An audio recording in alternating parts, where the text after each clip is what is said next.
Friendster, the social network that died from its own success. In the summer of 2003, a 22-year-old college student named Mark Zuckerberg was still a year away from launching something called the Facebook from his Harvard dorm room. MySpace wouldn't debut until August of that year. YouTube was 2 years in the future, and Twitter was just a bird sound. But in Silicon Valley, a computer programmer named Jonathan Abrams had already cracked the code of social networking. His platform, Friendster, was experiencing explosive growth that would make today's viral app launches look modest by comparison. By 2003, Friendster had 3 million users connecting with friends, sharing photos, and building the first true online social networks. The site was processing over 20 million page views per day and had become the hottest destination on the internet. Venture capitalists were throwing money at Abrams, tech journalists were hailing Friendster as the future of human connection, and major corporations were lining up partnership deals worth hundreds of millions of dollars. 3 years before Facebook existed, Friendster had already figured out how to make social networking work, and they had a massive head start that should have been insurmountable. Instead, they became one of technology's greatest cautionary tales about how technical incompetence, poor leadership decisions, and infrastructure failures can transform market dominance into complete irrelevance in just a few short years. Jonathan Abrams launched Friendster on March 22, 2002, with a deceptively simple premise that would fundamentally reshape how humans interact online. Unlike dating sites that focused on matching strangers or forums where people argued with anonymous usernames, Friendster was built around the radical idea that the internet should help you connect with friends of friends through your existing social circles. Abrams, who had previously worked at companies like Netscape and Hotlinks, understood that real social networks weren't random collections of people, but carefully interconnected webs of relationships where trust and familiarity mattered. The name Friendster was a play on Napster, the file-sharing service that had recently revolutionized how people discovered music through peer-to-peer connections. Just as Napster let you find songs through other users' collections, Friendster would let you find potential friends, romantic partners, and business connections through your existing relationships. The site's core innovation was the degrees of separation concept, where users could see exactly how they were connected to any other person on the platform. You might discover that your college roommate knew someone who worked at your dream company, or that your friend from high school was friends with someone who shared your obscure hobby. This wasn't just another website. It was a digital mapping of human relationships that made the invisible connections between people suddenly visible and actionable. The growth trajectory that followed Friendster's launch was unlike anything the internet had seen before, even during the dot-com boom of the late 1990s. Within 6 months, the platform had attracted over 100,000 users without spending a single dollar on marketing or advertising. Word spread organically as people invited friends, who invited their friends, creating the kind of viral growth that marketing executives spend fortunes trying to manufacture. By the end of 2002, Friendster had crossed the 1 million user milestone, making it one of the fastest-growing websites in internet history. The user base was remarkably diverse, spanning age groups, geographic regions, and interests in ways that surprised even Abrams.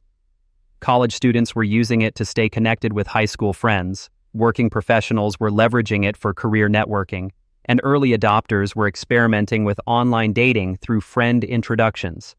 The platform's testimonials feature, where friends could write recommendations for each other, became an early precursor to LinkedIn's professional endorsements.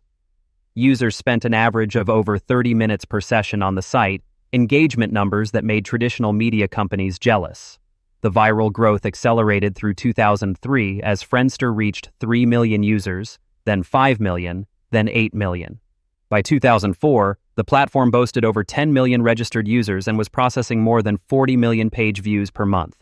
Traffic was doubling every few months, and user engagement metrics were off the charts as people spent hours browsing friend networks, updating profiles, and messaging connections.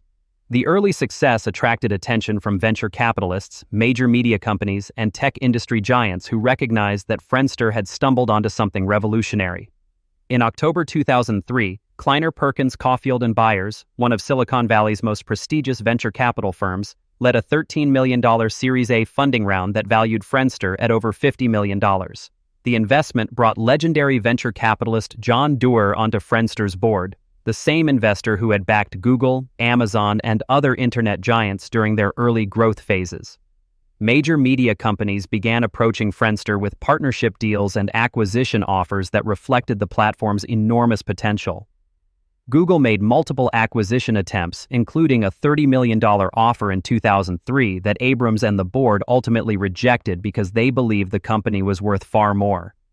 Viacom, the media conglomerate behind MTV and Comedy Central, offered $50 million to acquire the platform and integrate it with their television properties.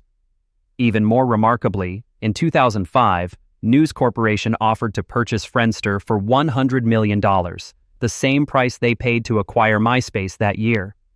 The fact that major corporations were willing to pay nine-figure sums for a social networking platform demonstrated just how valuable and pioneering Friendster's approach had become.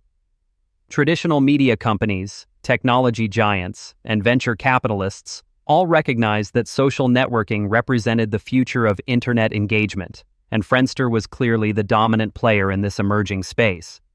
But beneath the impressive user growth numbers and corporate interest, Friendster was developing serious technical problems that would ultimately prove fatal to the company's long-term prospects. The platform had been built using a server architecture and database design that simply couldn't handle the massive traffic volumes that viral growth was generating. As more users joined and began actively browsing friend networks, the site's response times became increasingly sluggish, sometimes taking 30 seconds or more to load a single profile page. The technical team had built Friendster using a traditional relational database system that required complex queries to map the relationships between users, and these queries became exponentially slower as the network grew larger. When someone clicked on a profile, the system had to calculate not just that person's information, but also how they were connected to the current user, which friends they had in common, and what mutual connections existed. With millions of users and billions of potential relationship combinations, these calculations were overwhelming Friendster's servers and creating the dreaded loading screens that frustrated users. The engineering team tried various quick fixes, including server upgrades and database optimizations, but the fundamental architecture wasn't designed for the scale that Friendster had achieved. Making matters worse, the site frequently crashed during peak usage hours, leaving users unable to access their profiles or connect with friends. These technical problems weren't just minor inconveniences, they were fundamentally breaking the user experience and making Friendster unreliable at the exact moment when the platform needed to be scaling smoothly to maintain its competitive advantage. The leadership decisions made during this critical period transformed what should have been manageable technical challenges into existential threats to the company's survival. Jonathan Abrams, despite his vision for social networking, proved to be inexperienced at managing a rapidly scaling technology company and the complex engineering challenges that explosive growth created. Instead of focusing exclusively on fixing the technical infrastructure problems, Abrams became distracted by feature additions, partnership deals, and strategic initiatives that diverted resources from the core platform improvements that users desperately needed. The company hired additional engineers, but integrating new team members while simultaneously trying to rebuild core systems created even more complexity and delays. Venture capital funding that should have been invested in robust server infrastructure was instead spent on marketing campaigns, business development initiatives, and expansion into international markets before the domestic platform was stable.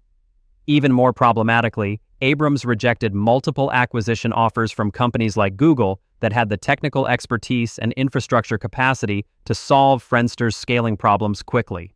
The $30 million Google offer in 2003, which seemed low at the time, would have given Friendster access to the same server infrastructure and engineering talent that was powering Google's own rapid growth. Similarly, the $50 million Viacom offer could have provided the resources needed for a complete technical rebuild while maintaining Friendster's market position. Instead, the company continued trying to solve fundamental architecture problems with incremental fixes while competitors began entering the market with more modern, scalable technical approaches. The competitive landscape that emerged between 2004 and 2006 exposed just how vulnerable Friendster's technical problems had made the company, even with their massive head start in user acquisition and market awareness. MySpace launched in August 2003, more than a year after Friendster, but the newer platform had learned from Friendster's mistakes and built a more scalable technical infrastructure from the ground up. While Friendster users were experiencing 30-second page load times and frequent crashes, MySpace offered a fast, reliable experience that let users customize their profiles with music, graphics, and personalized layouts. The difference in user experience was dramatic and immediately apparent to anyone who tried both platforms. Facebook launched from Harvard in February 2004, nearly 2 years after Friendster. But Mark Zuckerberg and his team had designed their platform's architecture specifically to handle rapid scaling and high traffic volumes. Facebook's initial focus on college students allowed them to grow more methodically while perfecting their technical systems, avoiding the infrastructure crisis that was crippling Friendster. By 2005, MySpace had overtaken Friendster in total users, despite launching 18 months later, proving that technical execution was more important than first-mover advantage in the social networking space. Facebook's growth was even more ominous for Friendster because it demonstrated that a well-executed platform could achieve viral adoption without the technical problems that were driving users away from Friendster. The cruel irony was that Friendster had validated the entire social networking concept and proved there was enormous consumer demand, but their technical failures were allowing competitors to capture the market that Friendster had created. By 2006, Friendster's position as a social networking leader had completely collapsed, despite the platform still maintaining over 100 million registered users worldwide. The company's user engagement metrics told the real story of decline, as active monthly users had fallen dramatically, while competitors like MySpace and Facebook were experiencing explosive growth. Users who had initially joined Friendster were abandoning the platform in favor of faster, more reliable alternatives that offered similar social networking features without the technical frustrations. The site's reputation had shifted from innovative social network to that slow website that never works properly, and word-of-mouth recommendations had turned into warnings about Friendster's poor performance. Jonathan Abrams was forced out as CEO in 2005, replaced by professional managers who attempted to turn around the platform's declining fortunes. But the technical debt and infrastructure problems had become too severe to fix quickly. The new leadership team tried various strategies, including a complete redesign of the user interface, partnerships with media companies, and expansion into Asian markets where Facebook and MySpace had less penetration. However, these initiatives couldn't address the fundamental architecture problems that were making Friendster uncompetitive in its core markets. In 2009, the company made the desperate decision to completely abandon the American and European markets and focus exclusively on Asia, particularly the Philippines and Indonesia, where Friendster still had active user bases and less direct competition from Facebook.